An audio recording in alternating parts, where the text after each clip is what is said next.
चलिए आज की कक्षा प्रणाम करते हैं। जैसे कि हम लोग पिछला कक्षा में क्या क्या पढ़े थे, कुछ बिंदु और रेखा के बारे में पढ़े थे और उसके अलावा रेखा के प्रकार पढ़े थे। हम लोग रेखाओं के प्रकार के बारे में पढ़े थे, जिसमें 3 प्रकार की रेखाएं पढ़े थे। उसका डिस्कशन हम लोग लास्ट में करेंगे। उसके आगे और जो बची है रेखाएं उसके बारे में हम लोग अभी डिस्कशन कर लेते हैं। उम्मीद करते हैं आप लोग पेन कॉपी लेकर साथ बैठे होंगे और पुराने वीडियो था उसको आपने देखा हो। तो आगे बढ़ते हैं। तो आज है पहला लंबवत रेखा। लंबवत, लंब का मतलब क्या होता है? खड़ा भी बोल सकते हैं, या गणितीय भाषा में बोला जाए तो 90 डिग्री। कितना डिग्री? 90 डिग्री। तो इसी से ही पता चल रहा है कि कुछ 90 डिग्री का कुछ हो रहा होगा मामला। तो इसका परिभाषा देखते हैं पहले। आप लोग हमेशा परिभाषा को बहुत ही गौर से पढ़िएगा, क्योंकि परिभाषा में ही इसका मतलब छिपा रहता है। यदि दो रेखाएं एक दूसरे को 90 डिग्री पर काटती है, यानी जब दो रेखाएं काटेगी तो उस दोनों के बीच के जो कोण होगा वो कितना होगा? 90 डिग्री। जैसे देख लीजिए, ये दोनों काटे तो क्या ये 90 डिग्री है? क्या नहीं है। 90 डिग्री का मतलब हो गया कि एक दूसरे के ऊपर खड़ा होगा। अगर एक सोई होगी तो दूसरा इसके ऊपर खड़ा होगा, तो हम बोल सकते हैं 90 डिग्री। इसका उदाहरण के तौर पे क्या ले सकते हैं? आप टेबल ले ले, टेबल में क्या होता है? जो ये दोनों के बीच का कितना एंगल होता है? 90। उसके पौवा और ये कोना जो रहता है, यानी उसका एग्जाम्पल है लंबवत का। इसी तरीके से देख लीजिए, मान लीजिए एक रेखा L है, दूसरी रेखा M है। ये एक दूसरे के बीच कितना डिग्री का कोण होना चाहिए? 90। लिखा ना 90 डिग्री। तो हम इसको गणितीय भाषा में कैसे लिखेंगे? M, यानी ये रेखा जो है इसका नाम क्या है? M, इसका नाम L। M जो है L के ऊपर परपेंडिकुलर है। कैसे पढ़ेंगे? M जो है लंबवत है L के ऊपर। ओके, अब आगे बढ़ते हैं। तिर्यक रेखा। तिर्यक का मतलब होता है एक थोड़ा टेढ़ी भी होता है इसका मतलब, लेकिन इसके साथ साथ और भी पॉइंट होता है वो जो जानेंगे।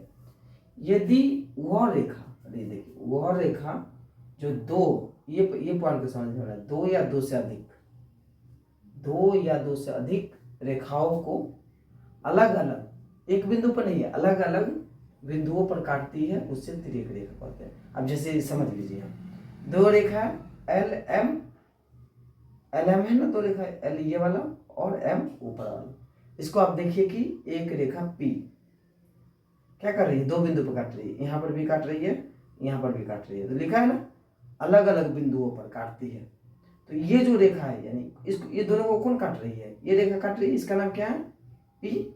तो पी क्या कहलाएगी? तिर्यक रेखा। बस समझ में? अब तीसरा पॉइंट क्या है? प्रतिच्छेदी रेखा। प्रतिच्छेदी, हालांकि आप लोग पढ़े भी होंगे। यदि दो या दो से अधिक रेखाएं एक दूसरे को काटती है, देखिए यहाँ पर कोई कंडीशन नहीं लगा है, सीधा काटती है। कोई दो रेखा ले लो, ऐसे काट दो, ठीक है? तो ये सब रेखा आपस में क्या कहलाएगी? प्रतिच्छेदी कहलाएगी। जैसे यहाँ देख लीजिए, दो रेखा है एल एम, तो ये दोनों रेखा क्या कहलाएगी? प्रतिच्छेदी कहलाएगी। तो हम बोल सकते हैं एल और एम प्रतिच्छेदी रेखा है। अब देखिए, आप कंफ्यूजन कैसे करेंगे प्रतिच्छेदी रेखा और तिर्यक रेखा में, उस चीजों को अच्छे से क्लियर करिए।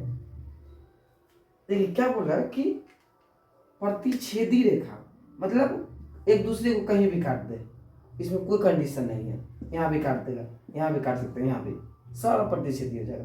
लेकिन तिर्यक में कंडीशन लगा दिया कि दो रेखा लेंगे, उसको एक रेखा काटेगी जो अलग अलग बिंदु पर काटेगी, तभी ये रेखा क्या कहलाएगी? तिर्यक रेखा कहलाएगी। ठीक है, अब आ जाइए, थोड़ा सा रिवीजन कर लीजिए। टोटल कितने प्रकार की रेखाएं पढ़ ली हम लोग? टोटल 6 प्रकार के। समांतर रेखा, जो दो रेखा कभी आपस में ना काटे, यानी एक दूसरे के बीच की परपेंडिकुलर दूरी, लंबवत दूरी हमेशा समान हो। सीधी रेखा, सरल रेखा, इसका मतलब जो कहीं नहीं घूमे।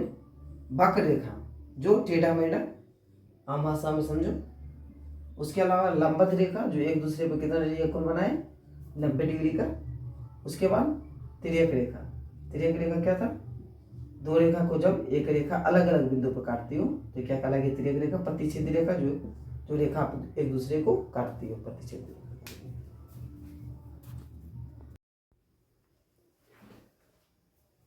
अब हम लोग पढ़ेंगे कोण और इसके प्रकार। तो सबसे पहले जानेंगे कोण किसे कहते हैं। आइए परिभाषा के माध्यम से समझते हैं।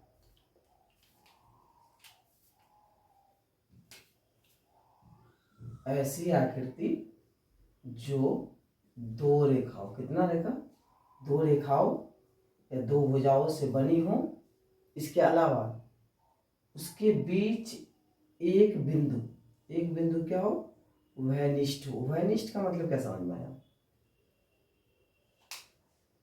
जैसे आप ये देखिए, यहाँ दो रेखा है ना, एक रेखा ये और एक रेखा ये।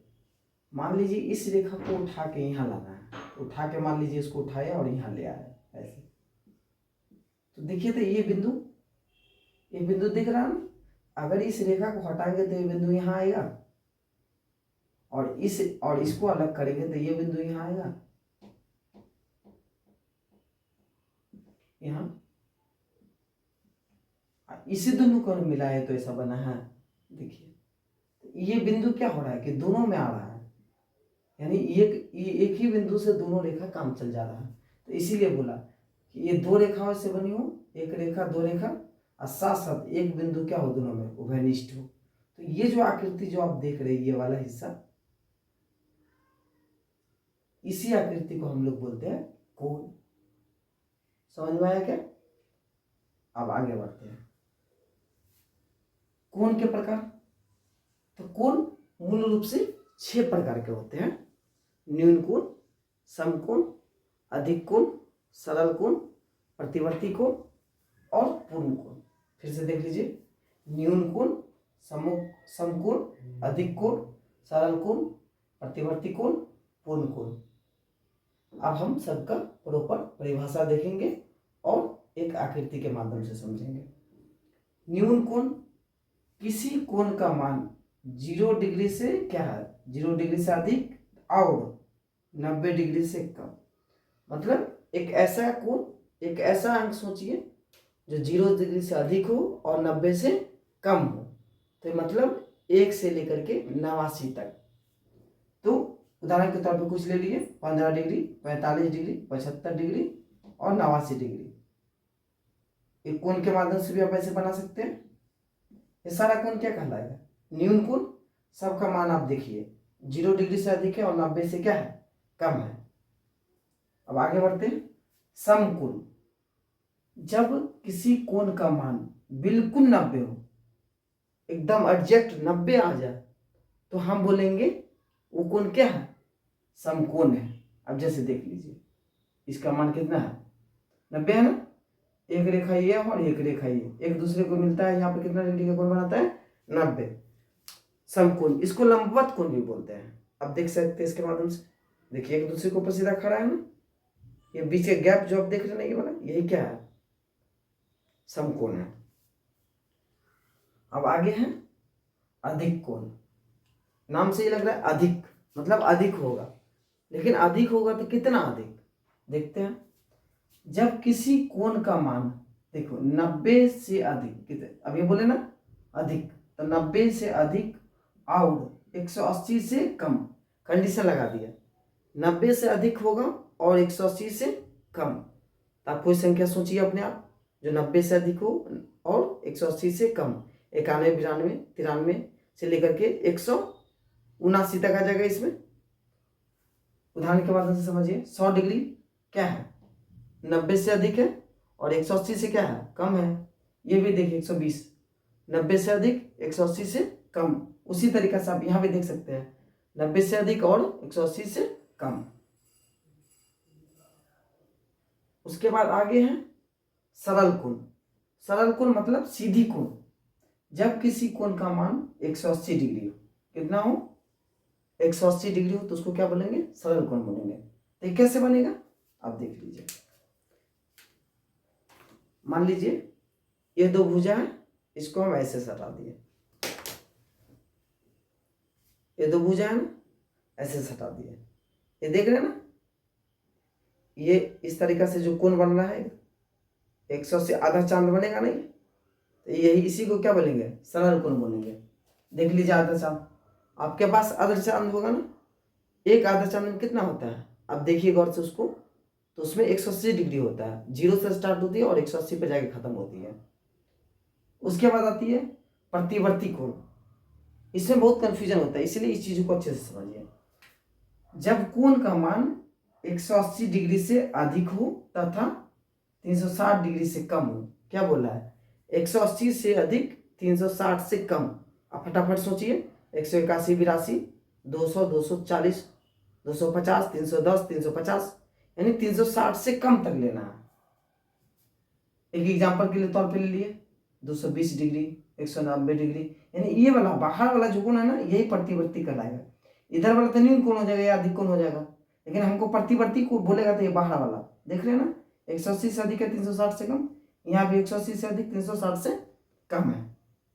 उसके बाद आता है पूर्ण कोण, पूर्ण मतलब पूरा, तो पूरा कितना, तो 360, समझ में आ रहा ना, पूरा मतलब 360।